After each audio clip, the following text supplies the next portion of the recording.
Hello and welcome to the EGF Rival Series Championship. My name is Alex Shinkari Erdenberger. I'm also joined today by another Alex Flabby Man. Why don't you go say hello to the lovely people out there watching? Yo, what's up, everybody? This is Flabby Man. And today we have a championship going on for you today, a grudge match, if you will, between the champions of the Rival Series across multiple schools. Today we have a Champlain against UT Austin.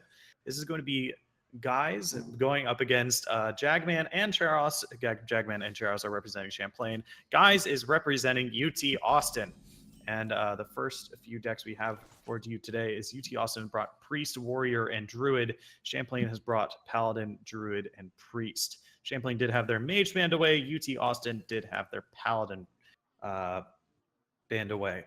But this looks like this first match here looks like a Lyra Priest versus a aggro druid. So Yeah. this should be a definitely interesting matchup to say the Pretty least. interesting tech cards, too. I usually don't see Cabal Shadow Priest in many decks, usually just having people choose Potion of Madness as a cheap way to remove that, but still Yeah. interesting.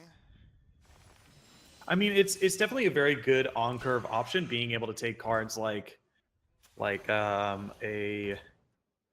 a very low cost minion that could just swing the board into your favor. But here we see one of the big, very strong power plays by the aggro druid, being able to put out the vicious fledgling here with that innervate.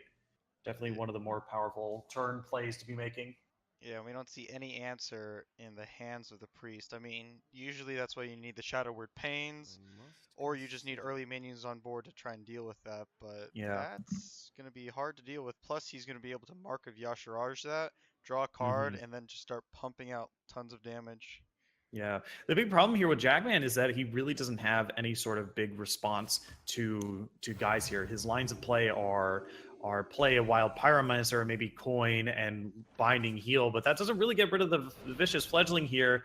And now we see a big problem with just leaving it there. And he's just gonna draw into Mark of the Lotus. What a high roll. That is really, really good. There's the 6 to the face, and that's a volcanic might. Oh no, he's gonna go for the shrouding mist. Yeah, so he can't die no matter what happens. Because now, I mean, we see in his hand he has Dragonfire Potion, but it's at 6 health now, so that's going to be hard to deal with. Yeah, even like putting out Dragonfire Potion on turn 5, still he's probably gonna be dead by then. We see the Savage Roar in Guys' hand right now, and that is already a lot of damage. Guys is looking at 10 damage on board plus 6 more, just plus 8 more, and even possibly 9 depending on what he draws. But this naked Cabal Talon Priest is maybe not going to do very much. Bloodsail Corsair, that actually, could that be lethal? That's The 10? 1 charger, so that's an extra 3 damage. I think you need... Nope. I think he just goes for it anyway, even if it's not lethal. That's still a lot of damage. If he gets the Fury on Vicious Fledgling, it definitely is lethal. Oh, it's... He doesn't find it. But Liquid Membrane is going to put just that Vicious Fledgling just over the edge here. Oh no, it is lethal. Anyways. Excuse me. Great counting by us. Wonderful, wonderful counting. I was under pressure. I'm sorry. Let's see what we can go for here. The priests, so... Yep. Alright, so... Oh, and it looks like I was wrong. That's a Dragon Priest. Yeah. Alright, so... So I will amend that and say that Dragon Priest might actually have a good matchup here. Dragon Priest does have that very good late game control, but oh my god, this opening hand from Guys is just incredible. That's really good, but we do see a Northshire Cleric, and putting out an Azos First Mate, unless you coin out the deckhand to kill it, is not good, because it will just eat up every one of those minions. So let's see if he goes down that path. Let's see. Okay, he is just going to go face and pass the turn. Ooh, my gosh. Huge. That is the perfect draw here, but he's going to go for the Nether Spite Historian. Possibly going to pick up another Draconet Operative. Or Twilight Guardian, and just have a curve 4 play. Yep. That's also very good as well. Yeah. So, I mean, he's going to be able to either coin out the Captain or drop some powerful... Oh, there he goes. Coins out the Captain. Yeah. By coining out the Captain here, he is able to keep his N'Zoth's First Mate alive and able to trade with the Northshire Cleric without needing to give up a lot of board position. This makes it so that Jagman now needs to use a spell or spend mana to heal in order to get Nizaz's first mate down, but we just saw that he picked up a Shadow Word Pain, and I think deck. yes, Perfect top deck for that situation. yeah, this is exactly. I think we know the line of play here. Shadow Word Pain is definitely going on to the 3/3 here. Oh, Wait, no, you don't get the buff. Don't do that. You don't get the Hey, hold Kairos on. buff. You're not gonna be able to kill it. I don't All know what right. else you'd Shadow Word Pain. Why wouldn't you not just clear the whole board, right? So the other means of saving the Shadow Word Pain would be to use it for a Frothing Berserker, because Yeah. trading with it in terms of damage is not the greatest thing you want to be doing. And a lot of how Dragon Priest controls the board is that it has these very high value minions that is able, with lots of health, that are able to do these types of things. But guys, now looking at his hand, he has a lot of low value minions here. So now the question is, do you spend your turn Potion of Madness and heal, or do you just drop the Twilight Drake? I think seeing how many cards that guys spent to okay. So seeing how many cards guys spent in order to establish this type of board, Potion of Madness is very good here because it's almost always a 2-for-1. Because it removes, for 1 mana, it removes 2 very low cost minions. Yeah. And you only really spend 1 card in your hand. So by removing those 2 minions on the board, he effectively heals for 6 for 3 mana, which is quite a lot of value. And right he'll there. be able to just drop Operative next turn. Yep. For that's going to be a lot of value and pretty hard for him to take care of unless he wants to Mortal Strike it down. Yep.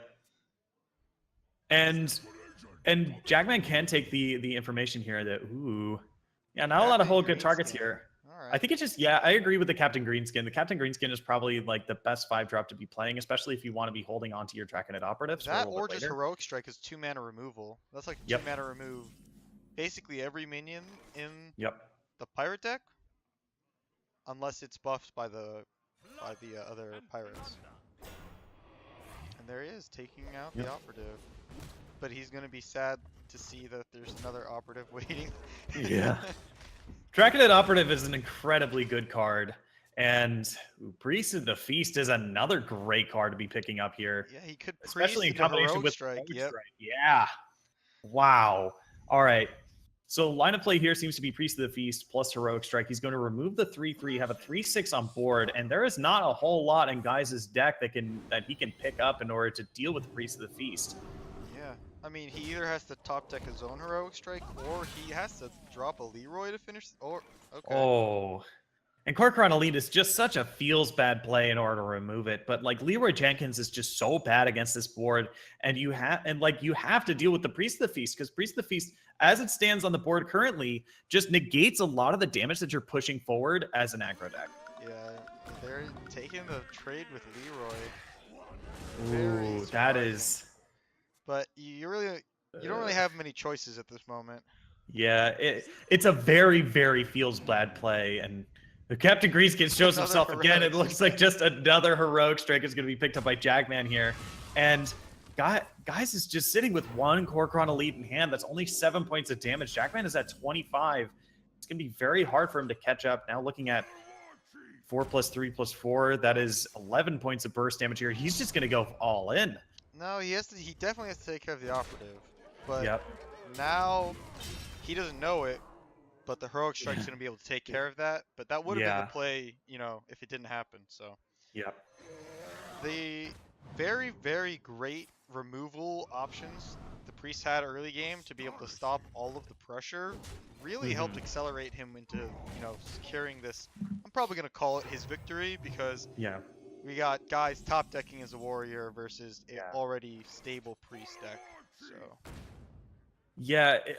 once a Priest is stabilized, it's very hard to come back because of the hero power, right? It's the same reason why it's very hard to come back against a warrior who's stabilized as well, because every turn they're negating close to half the amount of damage that they're doing the turn. And you also have situations like this where binding heal is just keeping you from being able to kill their minions and also healing the face. Like the amount of net gain of health over the past couple of over that past turn was +3 for Jackman and -5 for guys here, or at least -3, should I say, after heroes powers. Like at this rate, guys is probably going to lose. Yeah, I mean, he would have needed like Arcanite Reaper into upgrade, into Captain Greenskin, you know, into another pirate with the buff from Bloodsail Cultist to really make a dent. Yep. Jackman is going to use his last binding heal here, and with Ysera in play, he's drawing 2 cards a turn, and this is definitely something Guys can't deal with here. Bloodsail Cultist is going to be the draw. Guys is going to say, I choose death. Or, then we see it, the repeat deck. Pirate Right. Warrior coming out versus the Jade Druid. What? Oh, okay. So this is a match that's this is a matchup that's very favored towards the Pirate Warrior, just because there's not a whole lot that Jade Druid has in terms of early game options in order to deal with aggro. Right? We saw previously when we were talking about Priest, you know, we listed off maybe 5 or 6 cards that Priest had access to in the early game in order to deal with aggro cards. And these were spells, and not even including like oh no.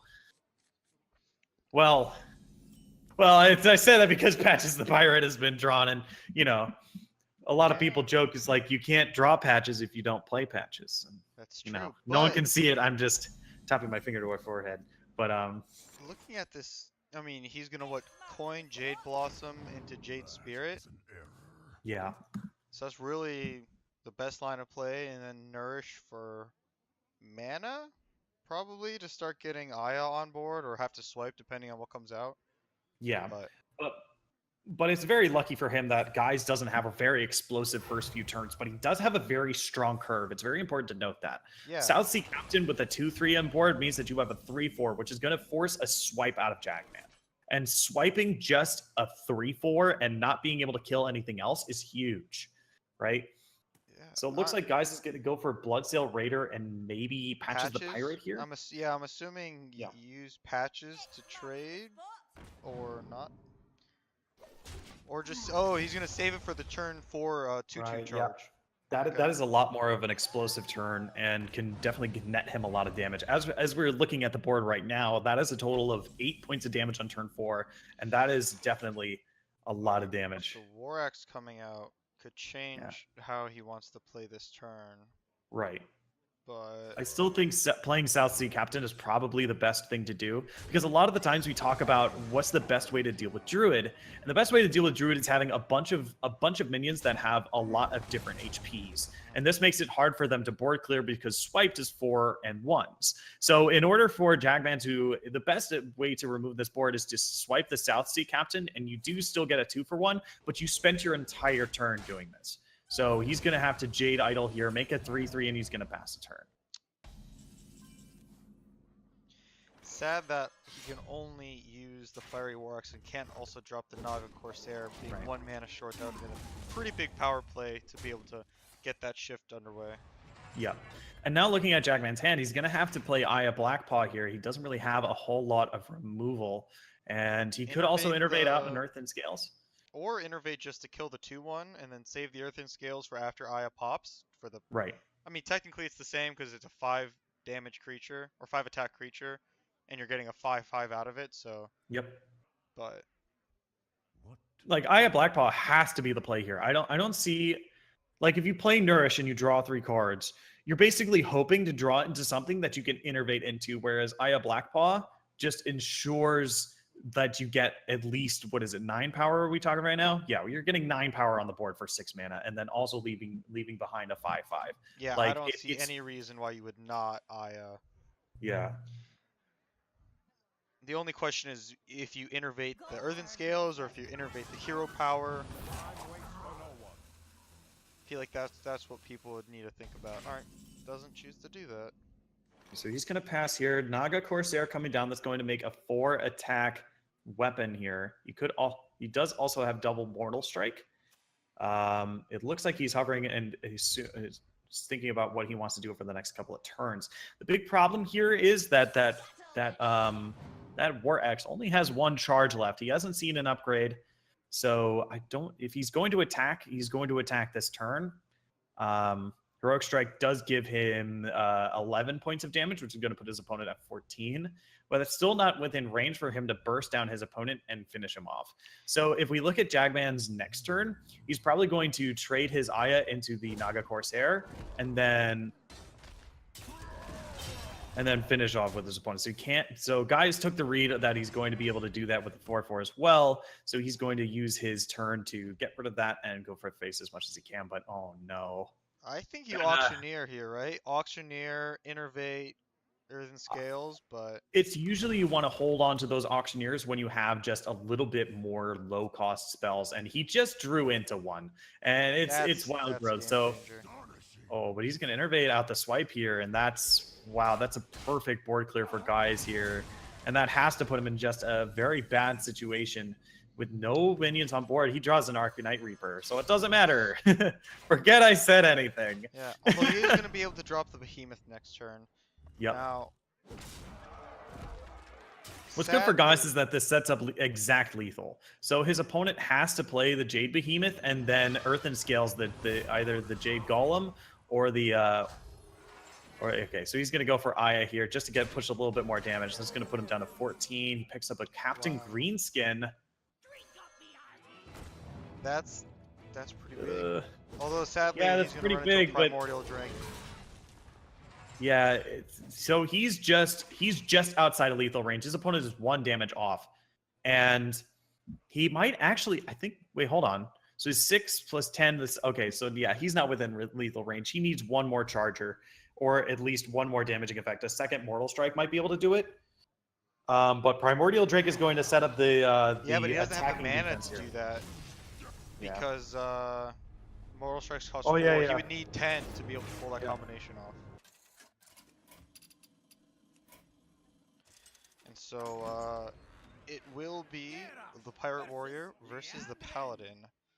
All right, so Now- guys is going to stick with the Pirate Warrior. And that is the opening of a pretty destructive Pirate Warrior hand, as well Yeah. as a pretty good opening for the Paladin. I mean, you got Yeah. turn 1, 2, and like probably 3 plays with that. Oh, there's the turn 3 play. So Yeah, that's gonna this is be able to definitely the contest- aggro variant. You definitely don't play Murloc Tidehunter in the version that's mid-range, and Divine Favor as well. This is definitely a much aggro-oriented lineup, and like you just said, and so Yeah. this is gonna be But a this is really good matchup. Yeah, this is going to be a very hard matchup for Karos, just because like the turn 1 of N'Zoth's first mate into turn 2 Fiery War Axe has to just be the hardest thing for him to do. And on top of that, he can guys here can even coin out Dread Corsair if he wants. Oh no, But he's going to coin out Frothing choosing- Berserker. Yeah, choosing to coin out the Frothing for the big trades, which, you know, is probably the best on-board play. I thought he was going to go the War Axe into the Dread Corsair Right. myself, but this just makes a 7-4. Yeah, wow. And the best thing about this play is that there's not a whole lot that Paladin itself can use to counteract that. Sure, that this play of Rockpool Hunter plus Tidecaller is very strong, but there's a 7/4 in play and a Fiery War Axe in hand, plus a Dread Corsair.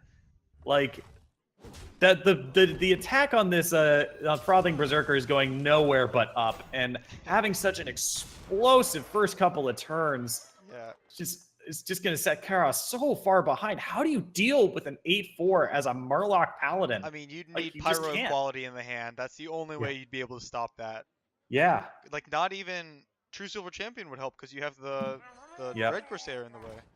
Yep. So this one. So Karos just has to do his best to just flood the board here, and I guess yeah, he's just not going to attack with our Rockpool Hunter here. Yeah, but but then you I just think- drop South Sea Captain, do trade with your War Axe, trade with your taunt minion, and then push like another 11 damage to face. Yep. Yeah, and this just pushes so much damage on board, and if Karos doesn't find a response very soon, this game is going to go south very quickly.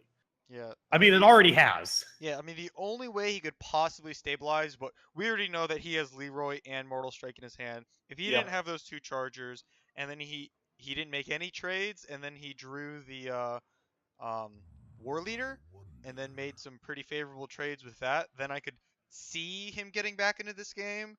Right. If he just went all face and, like, you know, now he's at like 7, would it be like 11 plus 3, 14, so 7 health left.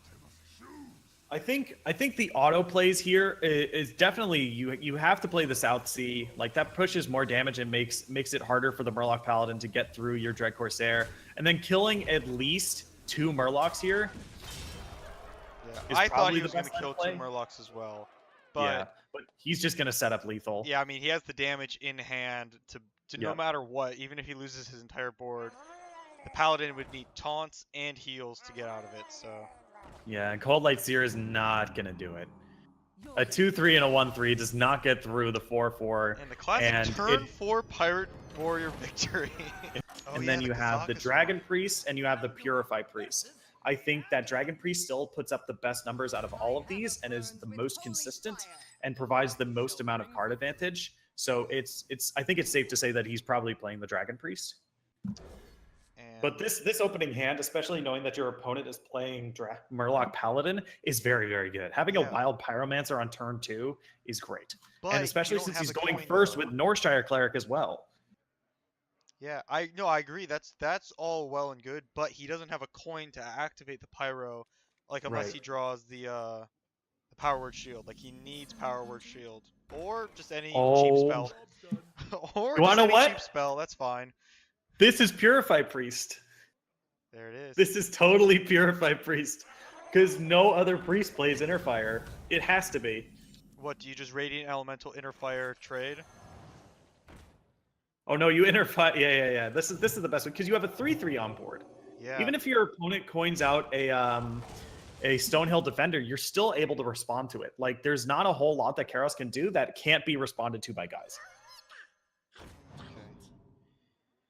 Noble Sacrifice, I'm assuming, is the best pick, just to get, Right. The other idea is to get Getaway Kodo. and then This get can another. reactivate a lot of the battle cries that are in Karos's hand right now. Yeah, And even getting back a hydrologist is also fairly good. yeah. No, I agree. That's a good play. Or if you wanted to try and take it late game, save it for a Stonehill Defender, Right. and then once you have the Stonehill Defender with the Getaway Kodo, you can start pushing for a lot of potential value when you Right. start picking up different taunts. Oh no. All right. But Basis Shambler seems pretty good here. yeah, I mean he's gonna need to get some buff cards or just his big minions like the Ancient Watcher or the Vile. What's the not the Yeah, Vile? the humongous Yeah, Razor Leaf. Humongous Razor Leaf. Yep. All right, looking at Karos's hand, he can coin out 2/2 drops here, which could be fairly powerful. The other line of play is that he does still have. Actually, Steward of Darkshire is a very interesting tech card here. There are a lot of 1 health minions that are in this Paladin deck, but I don't know if you want to play that I here. feel like that's a turn 5 play or at turn Yeah. 4 for the coin, so you do that plus the Bilefin Tidehunter. Right. I could even see you just do Grimscale Oracle plus the Rockpool Hunter, put a decent amount of minion damage pressure on the board, Right. but I think Stonehill Defender is probably the best line of play here, just because it's very hard for guys to get through with the current board that he has, yeah, and this forces him to choose between whether having his 3/3 to have low health or his 2/3 to have low health. And these are not very good options. But picking up that 5 mana might just be the best thing for him. Getaway and Kodo is going to be the chooses play to here. pick up some extra value with the Getaway Kodo. Yep. Which will probably force him to trade the Radiant Elemental first just to see what it is, and there it is. All right. There's Divine Spirit. No big deal. All right, so Getaway Kodo is going to put Stonehill Defender back in his hand, and that's going to give him another option to possibly get a Tyrion, maybe even better than that. The question is, do you Divine Spirit the Acolyte of Pain?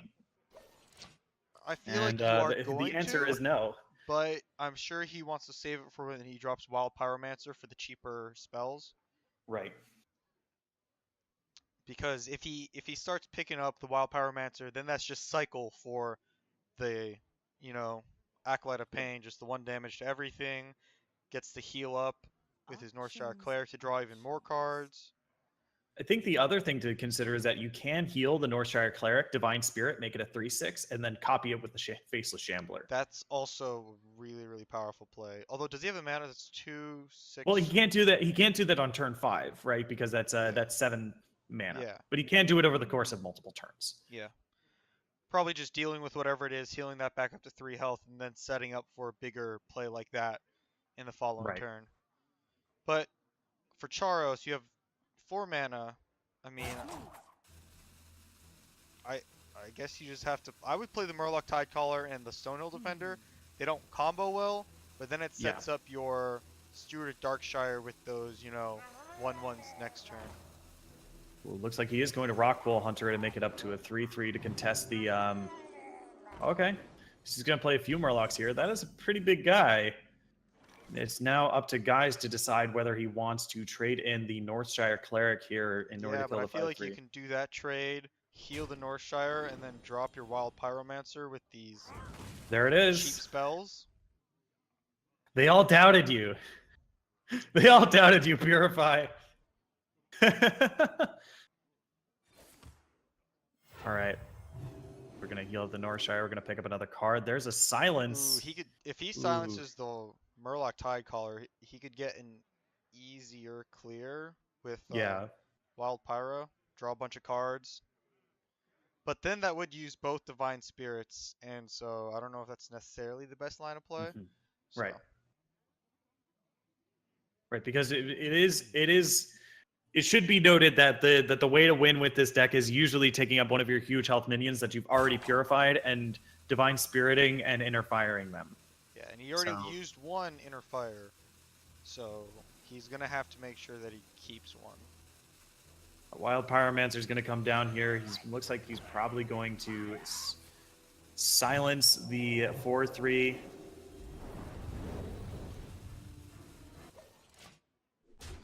And all right, so this is decides very. to make that trade. And with Cabal Talon Priest, that's also just another way to keep buffing up that health. So, a turn 5, do you just Crazed Worshipper here? I feel like that's the best on card Yeah, play. you have to. It's the best line of play. There's not a whole lot of removal on Guy's side of. Guys has to trade almost his entire board into getting through that minion. Yeah, but he also does have the silence, which is something to think about if he wants to do that. Right. I think he's more so saving the silence for maybe a Tyrion.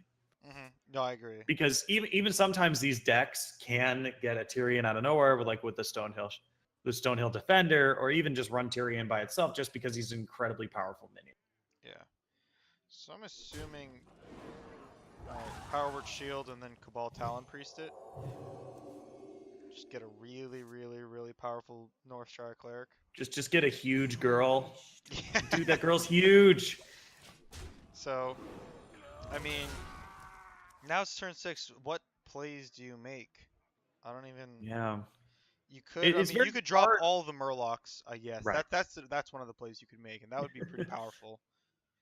But chooses Stonehill Defender, and also maybe playing the Grimscale Chum is probably a good idea. Wicker Flame, Burn Bristle, Second Rate Bruiser, and Dirty Rat.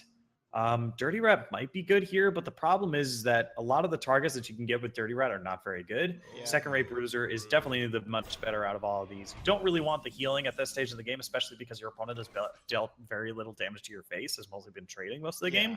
So getting even at minimum 4 heals out of a 2/2 means that you're not really trading for anything. Exactly. And Divine Shield is not very good against an Acolyte of Pain.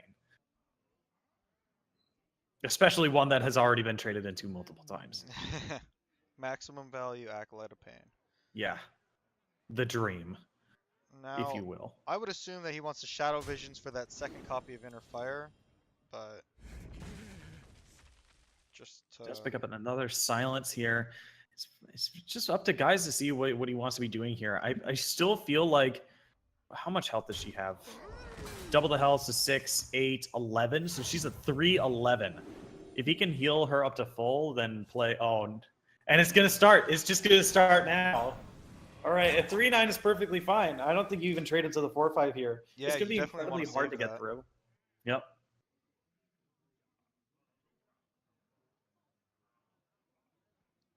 Whoa. All right, so let's see here.